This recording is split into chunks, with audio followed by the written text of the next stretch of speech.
Olá, queridos irmãos e irmãs do Secam Luz. Me sinto muito feliz e honrado em estar com vocês, trazendo mais uma temática da nossa querida doutrina espírita, nos utilizando desses recursos tecnológicos que nós temos à nossa disposição, enquanto ainda não podemos estar presencialmente desfrutando da companhia uns dos outros. E hoje nós abordaremos a temática Missão dos Espíritas, e nós retiramos primordialmente do Evangelho segundo o Espiritismo, do capítulo 20, item 4, que é o tema, que está lá no Evangelho, e também do Livro dos Espíritos, do capítulo 10, perguntas 558 a 584. E para nós darmos início, eu trago um pensamento atribuído a Viktor Frankl, que diz o seguinte: se você não sabe qual é a sua missão na vida, já tem uma, encontrá-la. Porque nós, se não já nos perguntamos, iremos nos perguntar o que eu estou fazendo aqui, qual é a minha missão. E o Espiritismo veio justamente para nos responder essa pergunta: quem sou eu, o que eu estou fazendo aqui, para onde eu irei? Grandes questionamentos que a filosofia já fez questão de se indagar, já procurou responder. E o Espiritismo veio trazer luz sobre esses grandes questionamentos da humanidade, veio trazer a luz para nos responder essas grandes perguntas. E no Evangelho, no capítulo 20, que tem esse subtópico, ele vai trabalhar sobre os trabalhadores da última hora. É o tema do capítulo 20. E esse capítulo é subdividido. Os últimos serão os primeiros, que é como normalmente os espíritas são chamados, os trabalhadores de última hora. Os últimos serão os primeiros, a missão dos espíritas, que nós trabalharemos, e os obreiros do Senhor. E quando nós aprofundamos na missão dos espíritas, nós concluiremos que uma das principais missões é divulgar essa nova doutrina. Porque Emmanuel já nos disse que uma das principais formas de praticarmos a caridade é divulgarmos a doutrina espírita, é divulgarmos essa nova luz, é divulgarmos o Espiritismo. Porque o Espiritismo ele veio justamente clarear a forma como Jesus veio pregar. Porque como o mestre ensinou por parábolas, muitas coisas que o mestre ensinou, muitas coisas que ele disse que estavam obscurecidas, porque as pessoas não tinham ainda a capacidade de entender, o Espiritismo veio com a chave para nos fazer compreender de fato as parábolas do Cristo. E consta lá no Evangelho: ide pregar o dogma da reencarnação e da elevação dos espíritos, segundo tenham bem ou mal cumprido suas missões e suportado suas provas terrestres. Então, temos como uma das missões dos espíritas divulgar a reencarnação e a consequência do bem e do mal. Porque a reencarnação, essa chave que nos faz suportar as dores que nós passamos, as dores do mundo, nos faz compreender por que sofremos, por que estamos aqui, por que passamos por essas vicissitudes, por que estamos agora sofrendo, muitas vezes, as consequências de atos ou pregressos, ou até mesmo dessa atual reencarnação. Tem no Evangelho causas atuais e anteriores das aflições. Quando não conseguimos compreender o motivo de estarmos sofrendo, quando não conseguimos ver na atual reencarnação o motivo de nossos sofrimentos, é porque muito possivelmente ele está nas nossas vidas pregressas. E a reencarnação é a resposta para muitas perguntas que já nos fizemos. Então, tem nisso uma das missões do Espiritismo: divulgar a reencarnação e as consequências do bem e do mal que tenhamos feito. Porque se não for reencarnação, por que temos que praticar o bem ou o mal? Se não houver consequências dos nossos atos, por que haveremos de escolher o bem ou o mal? A lei de causa e efeito, ou a lei de ação e reação, como André Luiz divulgou em suas obras, sendo inclusive um dos nomes de um livro seu. Se nossos atos não advierem consequências, por que optaremos em escolher o bem e não o mal? Por que teremos que suportar as dificuldades, as vicissitudes de nossas vidas? E aí nós vamos para um segundo tópico que o Evangelho também nos traz, de sacrificar os nossos hábitos, os trabalhos, as nossas ocupações fúteis, porque consta no Evangelho: a hora é chegada em que deveis sacrificar a sua propagação, os vossos hábitos, os vossos trabalhos, as vossas ocupações fúteis. Sacrificar o que muitas vezes estamos habituados a fazer, porque é muito mais prático, muitas vezes, nos entregarmos às ocupações fúteis, sem nos questionarmos, sem nos perguntarmos se aquela nossa ocupação, se aquele nosso hábito nos trará consequências positivas. Porque o hábito está tão enraizado que não nos questionamos qual o objetivo daquele nosso hábito. Será que esse meu hábito é positivo ou negativo? Simplesmente vamos vivendo sem nos perquirirmos porque estamos fazendo isso desse jeito e desta forma. Já paramos para nos questionarmos por que vivemos desta maneira? Já paramos para nos questionarmos por que vivemos assim? Já paramos para nos questionarmos por que vivemos a nossa vida desta forma?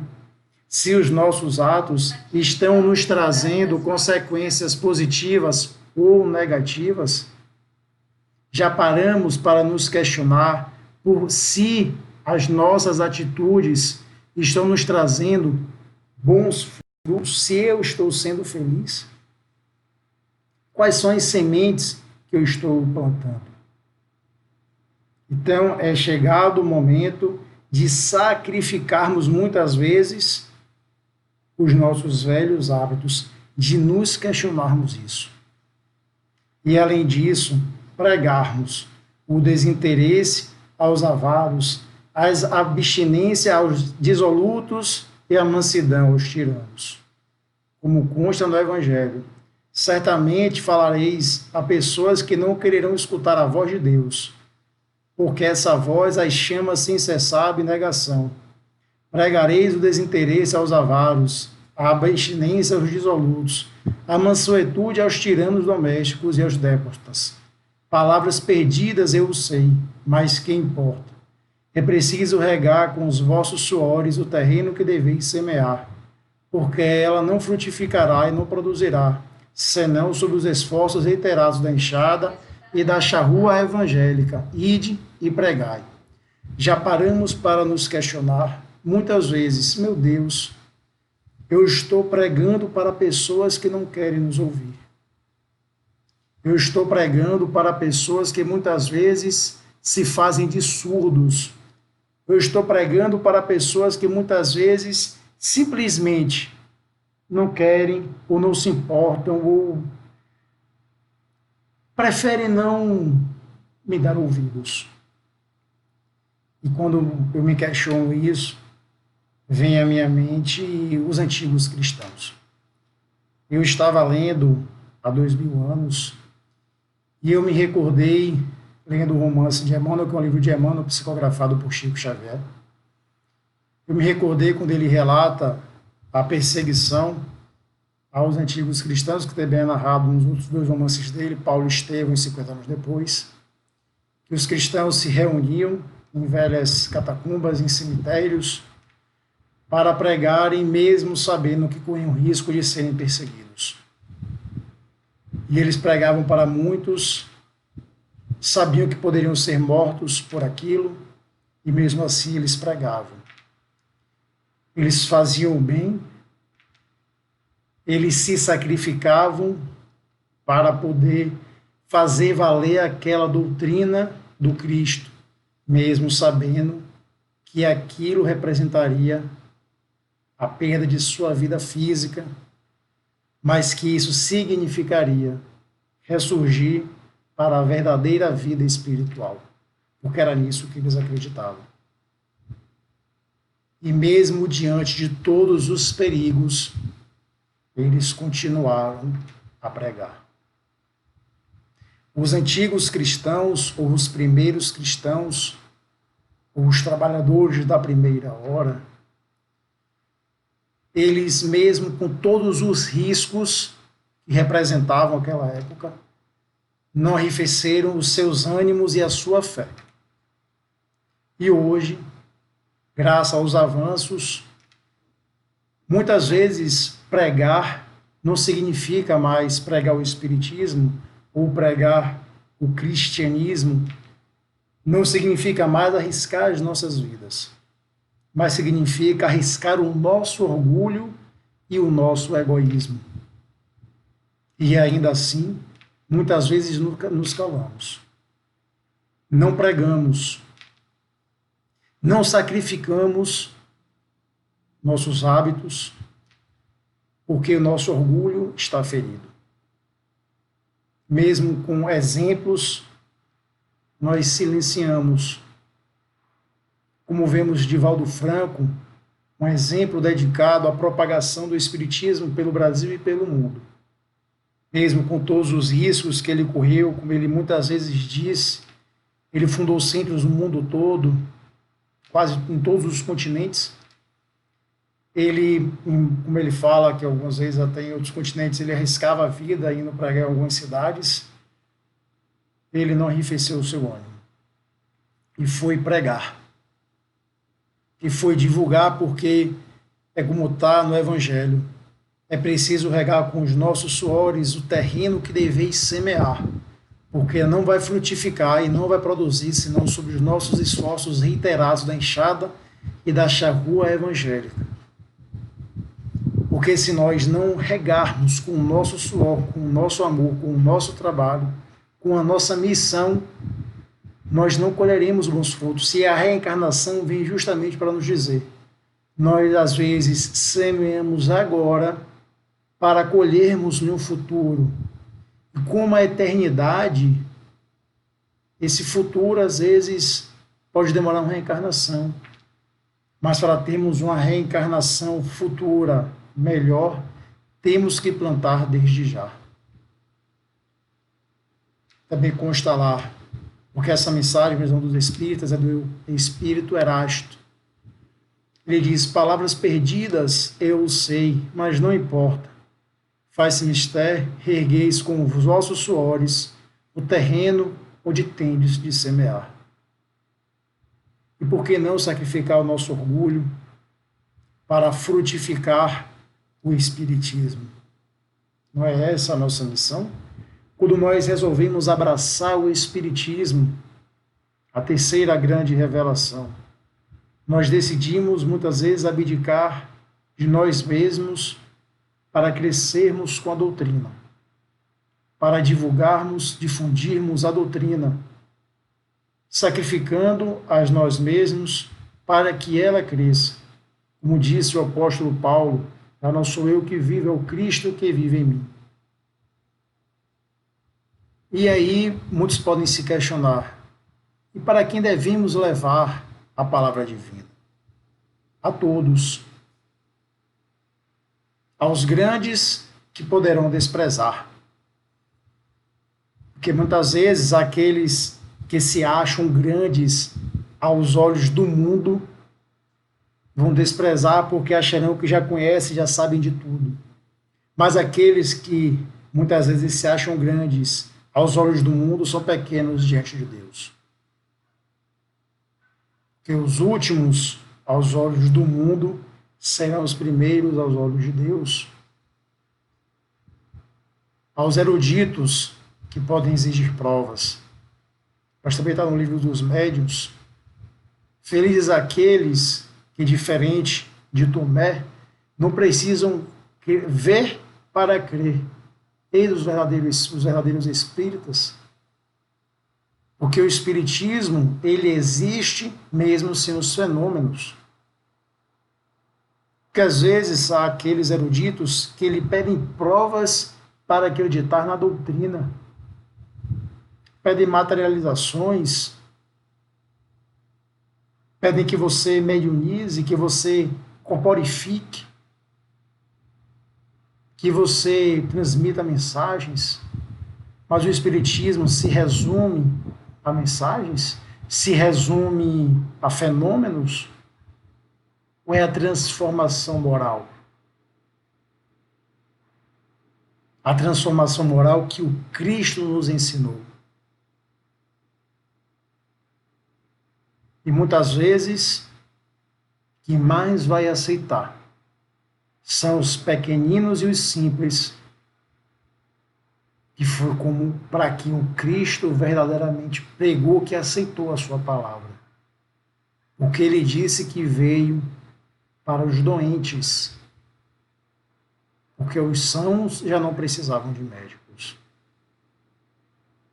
Porque os grandes os desprezaram, os grandes e os poderosos, os ditos sábios.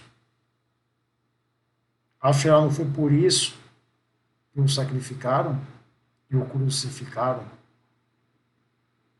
Então, os espíritas devem pregar, levar a palavra para todos, mesmo que sejam menosprezados, mesmo que sejam desacreditados, mas isso não pode representar, não pode significar que tenhamos que arrefecer os nossos ânimos, que tenhamos que desanimar. Pelo contrário, temos que buscar forças em nós e em Deus para continuar a nossa batalha, para continuar o nosso caminho, para continuar persistindo na divulgação e na propagação e, acima de tudo, na prática da caridade.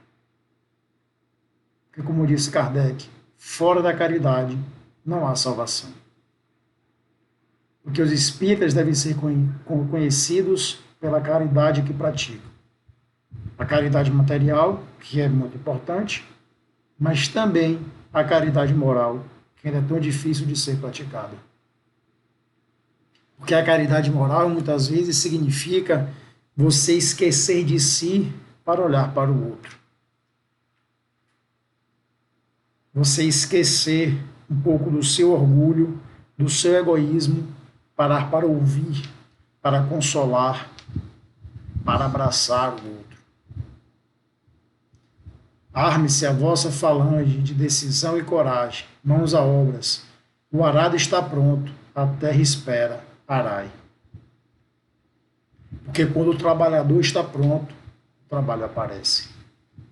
Mas muitas vezes, mesmo o trabalhador estando pronto, ele fica postergando o momento do trabalho. Hoje não, hoje eu estou cansado.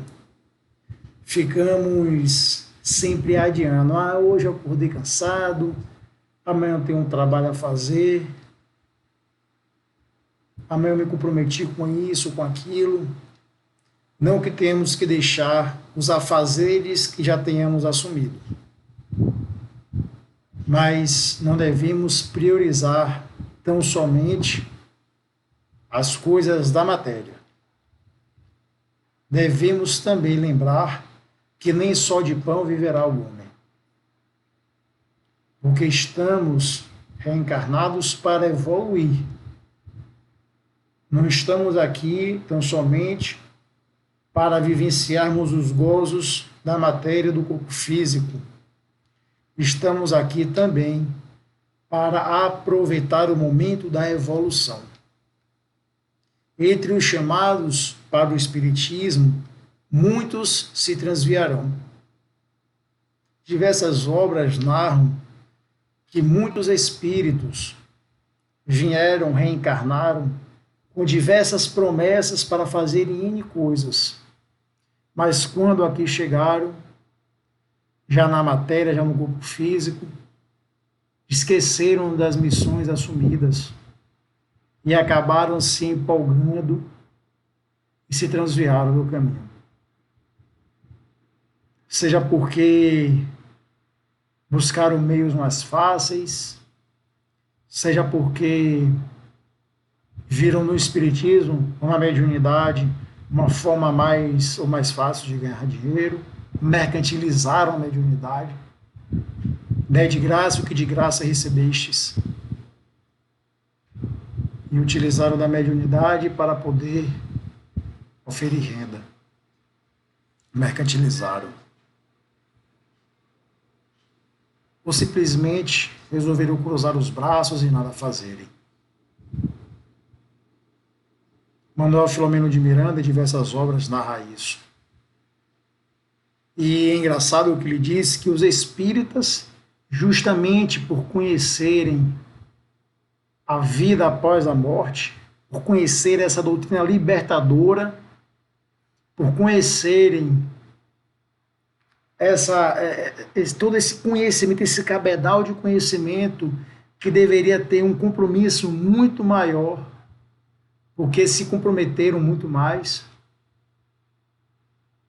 muitas vezes são os primeiros a fraquejarem. E ainda vejo hoje pessoas que se dizem espíritas baterem no peito e dizerem com orgulho: não, eu sou espírita, já estou salvo. Espiritismo não significa salvação, como muitos acreditam, doutrina da salvação. É uma responsabilidade. E muitos se transviam do caminho porque apenas conhecem o Espiritismo na teoria. E consta lá no Evangelho, como é que nós reconheceremos os bons espíritas? Porque além da teoria, os bons espíritas também praticam. Ensinam e praticam a verdadeira caridade.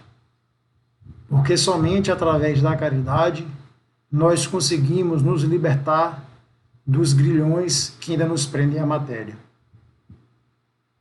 Nós conseguimos nos libertar do orgulho que ainda nos aprisiona, do egoísmo que nos impede de evoluirmos. Porque através da caridade nós conseguimos enxergar, olhar o outro, de fato, como nosso irmão. O verdadeiro espírita, ele leva o consolo aos aflitos, não somente aos aflitos do espírito, do corpo, mas também aos aflitos da alma, do espírito. Quantas mediúnicas são feitas para consolar também os desencarnados, os espíritos que sofrem. Então, os bons espíritas, ele leva o consolo aos aflitos, o desinteresse pessoal, a verdadeira abnegação. Amam o próximo. Porque antes de sermos bons espíritas, somos bons cristãos. Sermos bons cristãos.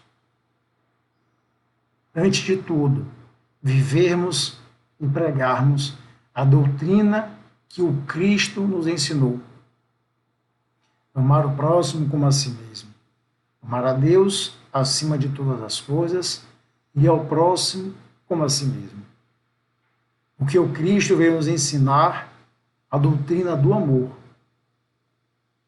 E como está lá em Erasto, no capítulo do Evangelho. Reconhece-lo-eis finalmente pelo triunfo de seus princípios, porque Deus quer o triunfo de sua lei. Divaldo, em um seminário que ele fez sobre buscarmos o significado de nossas missões, O objetivo de aqui estarmos é amar. Amar verdadeiramente o outro. Amar de fato o próximo. Amar como Cristo nos ensinou e como Cristo nos amou. Porque nós evoluímos sempre, seja aqui, seja na erraticidade, ou seja, quando estamos desencarnados.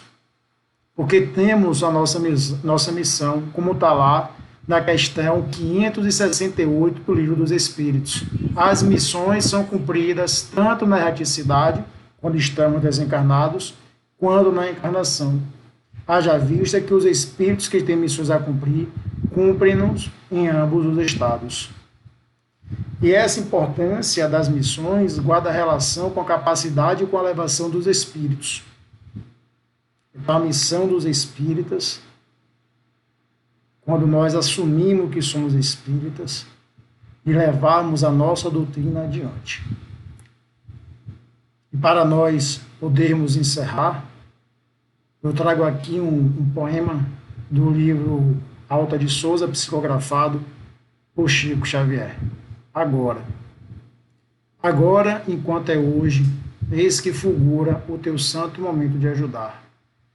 Derrama em torno o compassivo olhar, estende as mãos aos filhos da amargura. Repara aqui além a desventura, caminha ao léu, sem pão, sem luz, sem lar. Acende o próprio amor, faze brilhar a tua fé tranquila, doce e pura. Agora, eis o minuto decisivo, abre o teu coração ao Cristo vivo, não permita que o tempo marche em vão.